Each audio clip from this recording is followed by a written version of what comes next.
All right, so once we have our design and I approved it, we are going to begin the printmaking process. So I have my sheet of foam here. This is what I'm going to use as my printing plate.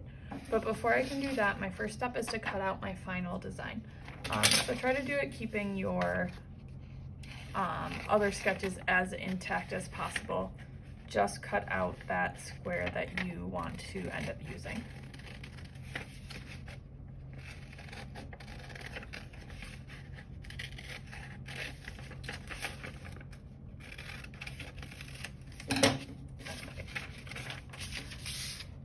So once I have my design cut out, what I'm going to do is I'm going to take a small piece of tape and I am going to place my picture over top of my square. You'll see that they're the same size to make it really easy for us. Instead of making a tape loop, all I'm going to do is put a little piece there and wrap it around.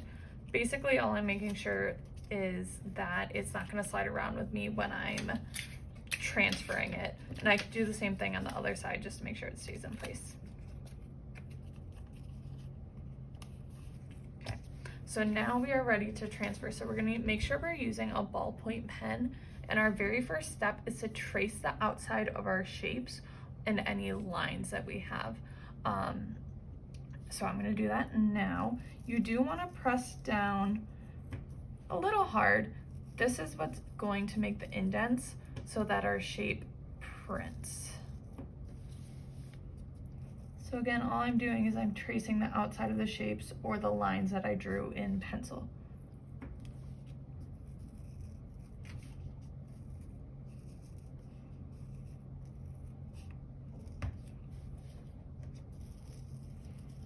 Now printmaking doesn't have to be perfect. That's kind of the beauty of it. So if it's not exactly how you want it, it's not a big deal.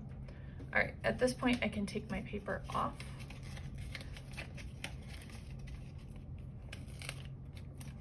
And now you can see very, very faintly that I have some indents there. What I'm gonna do now is using that guide of where I colored in, anything that's colored with the marker is something I'm gonna be pressing into my foam. So you can either use your pen or a pencil to do this. I would encourage you to use a pen. And all you're gonna do again is color in those shapes that you colored with the marker. The reason we can't just use a marker though is it's not gonna give enough pressure to push our foam in. So again, using my pen, I'm just gonna color the inside of my shapes.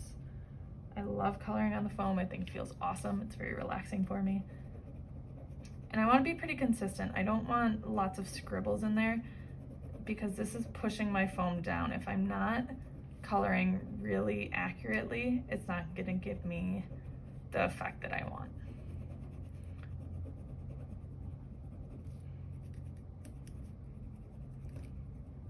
All right, so I'm gonna finish up on this step and then I will show you the next step.